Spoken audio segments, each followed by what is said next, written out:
Bueno, se cumplen ya 2 días de manifestaciones en la isla, en Cuba, con la reacción de parte del gobierno cubano de reprimir las manifestaciones. Y esto lo primero que deja de presente es que en toda América Latina se han venido dando distintos movimientos de manifestaciones con distintas motivaciones, pero lo que está claro es que aquí no hay distingo político. A veces son en países que están más hacia la derecha, a veces son en países que están más hacia la izquierda, y todo esto lo que muestra es que la crisis del coronavirus ha desatado las distintas pasiones, las distintas fracturas y los resquicios que hay en la política doméstica en países de distinto signo político. ¿Qué dicen los manifestantes? Dicen esencialmente: queremos libertad. Queremos que termine ya esta dictadura. Y lo dicen con voz en cuello y le dicen a lo largo y ancho de la isla en distintas locaciones, en distintas localidades y en distintas ciudades. ¿Qué dice mientras tanto Miguel Díaz-Canel, el presidente de Cuba? Dice: esto es resultado de Estados Unidos. ¿Por qué?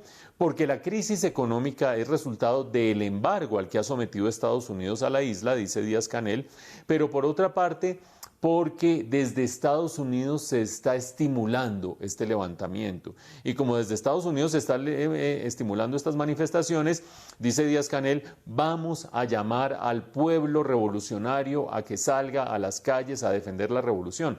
Esta es la parte más grave de todas, porque en toda América Latina hemos visto, incluida Colombia, por supuesto, ahora falta pues que se nos olvide qué es lo que ha pasado en Colombia con manifestaciones y con represión de las manifestaciones.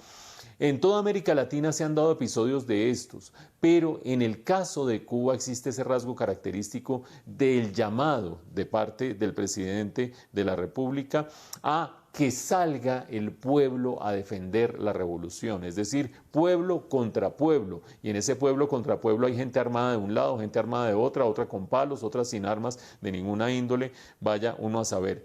¿Cuáles son las causas principales de esta manifestación y por qué se da en este momento? En parte, evidentemente, la crisis del coronavirus juega un papel, lo decíamos hace un momento, ese ha sido el detonante de distintas insatisfacciones a lo largo y ancho del continente. ¿Por qué? Pues porque la crisis del coronavirus ha generado pobreza, ha generado aislamiento, ha generado desempleo, ha generado deterioro de las condiciones de vida de la gente, y eso ha ido enardeciendo a la población en cada uno de los países afectados, pero con un rasgo muy específico en el caso de Cuba. Y es el rasgo que tiene que ver con el turismo.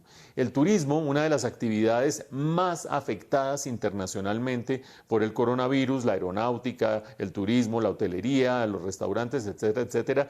Ustedes saben, es la fuente más importante de divisas de la isla desde hace varios años. Y no solo de divisas de la isla, es la fuente más importante de ingresos para los cubanos en la medida en que prestan servicios, que el carro, que llevar para aquí, que para allá, que prestar un albergue, etcétera, etcétera, dar la comida, el restaurante informal, y todo ese turismo que ha ido penetrando lentamente en el tejido social de Cuba para ir abasteciendo de recursos a la población cubana, de repente colapsa con la crisis del coronavirus, lo que lleva esta crisis económica a niveles nunca antes vistos. Dicen que no se consigue aspirina para un dolor de cabeza en la isla, dicen que ya el pan en algunas de los pequeños pueblos de Cuba se hace de calabaza porque no hay harina de trigo, sencillamente, y esa crisis ha llevado a la gente a enardecerse.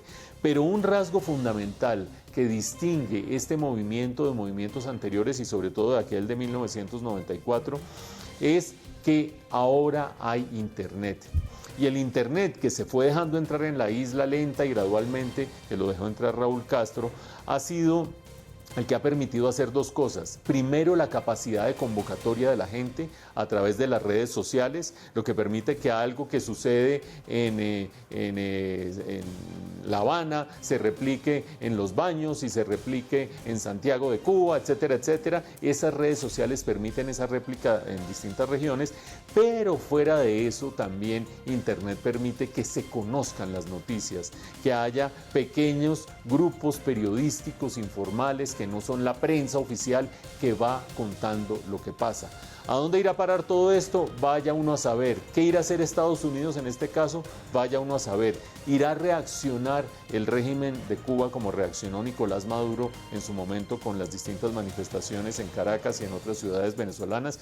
Vamos a ver. Todo esto lo estaremos evaluando en la mayor crisis que ha sufrido el régimen y la dictadura cubana en muchísimo tiempo, más de 2 décadas, y en este caso con una gravedad bastante grande.